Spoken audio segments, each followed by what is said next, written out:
Anya Pat Robert Larube.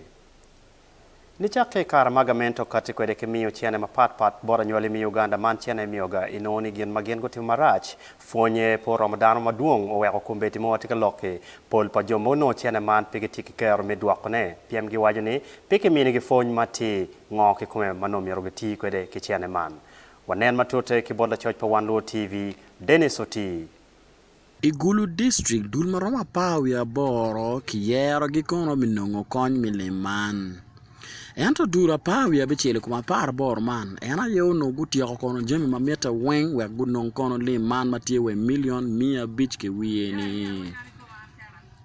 Malupe ke chiek metit ke liman wajo ni miero ngat ma odeno nyo dul ma kono gudeno liman gudwak wako inge dwe angwen ke mugoba mo manok iwiye. Groups, cooperatives, SACCOs, para boro, we do no cente, man of the program, Emyooga. SACCOs are para boro, when you will tell him, when you be on million near beach, here of Chile. Over the man alone,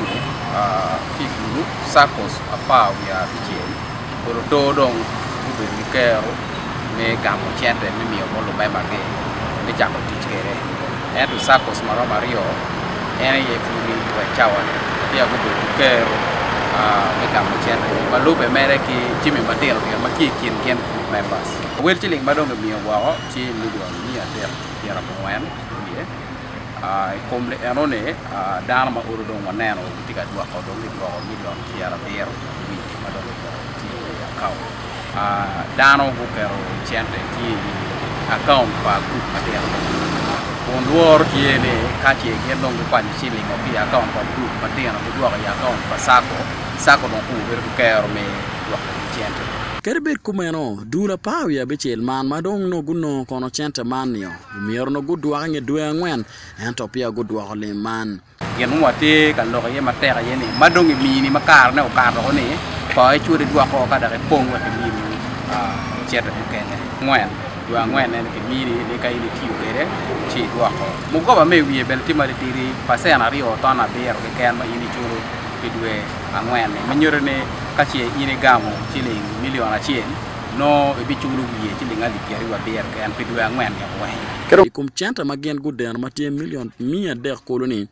inone million maron pierre bier ke kan ena ye furi ki dwoko iteke cha Gamente. Alfredo Chen ngan maloyo kono chat ke will I district man dok ena yeti ka loyo kono kidman mitit kelim makitiga wot ikien pachi giwacho ni chilling menono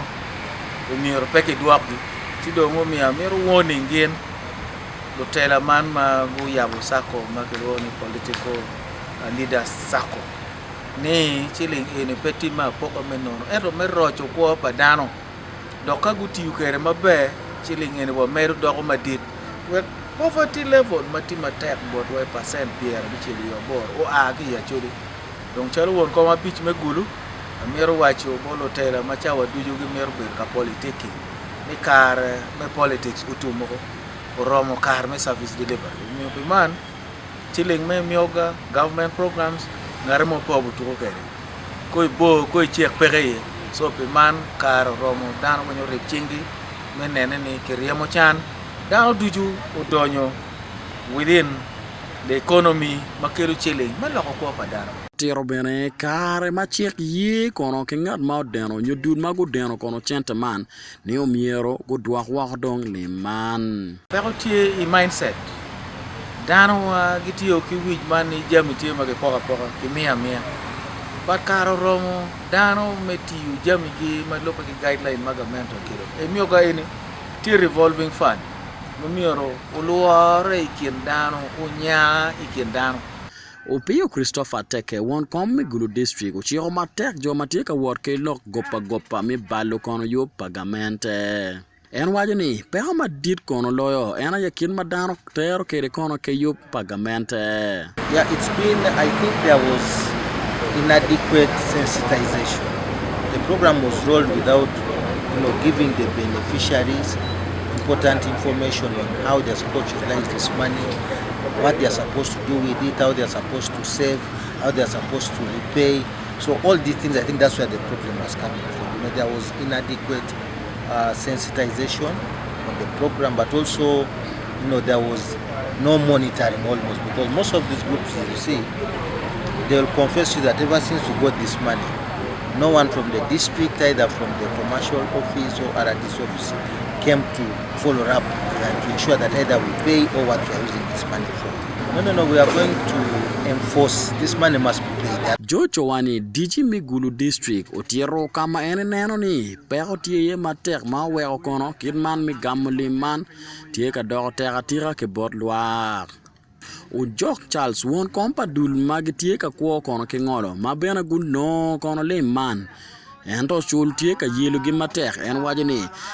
itamoni Gamente omiru nen yo makiter kono jo matika kuo ke ngolo mapat ke jo makono kum gi yot.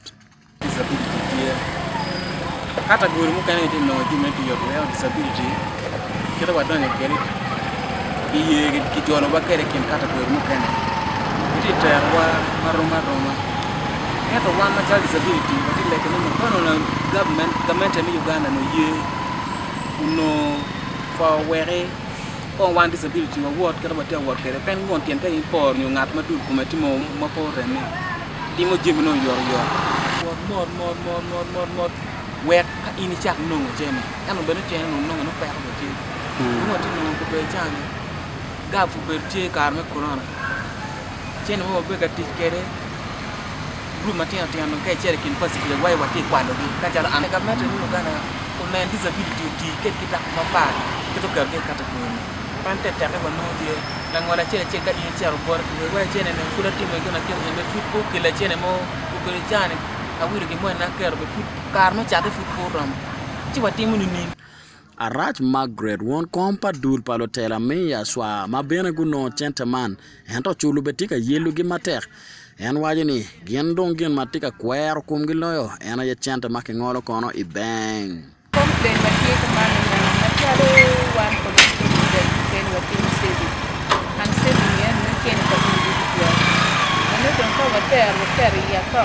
ka di ko mien ko ni la wala mo ken ne ba yo ho ma pan ba mo ko ni wa kere saving one payment is saving bangal kele mo war ko ko di de ko wati ko mo be one two what ma every week no good to then chen wa ne na water ya ko appreciation matidi ni so gena no me mo wa yo wor ni no tieni men ka don ti gwa chen ya kan ma diru gam ne ki ngo rom beru ter ka don tie chiki keri ya kan matidi ni ka don tin transfer chier pom wang chen me ngo ma diri ya Yup man kono kikele kin pachi ki achel meneno neni ki kony kono kin mi ilo timo biashara rocho kuo padano ke ilo ker milim idok uri ki achel ento yup man tie ka yoke kono ke peke ma pola tira e kin pachi ma kit ma omiro no lwak ti kere ke cente dok pol lim ma ke miyo gi wen kin pingi dwoko gi tie ka yelo kono lwak ke dul ma kono gudeno cente man atira Pilorangea mao chwinyi One Luo TV and Dennis Oti Gulu District.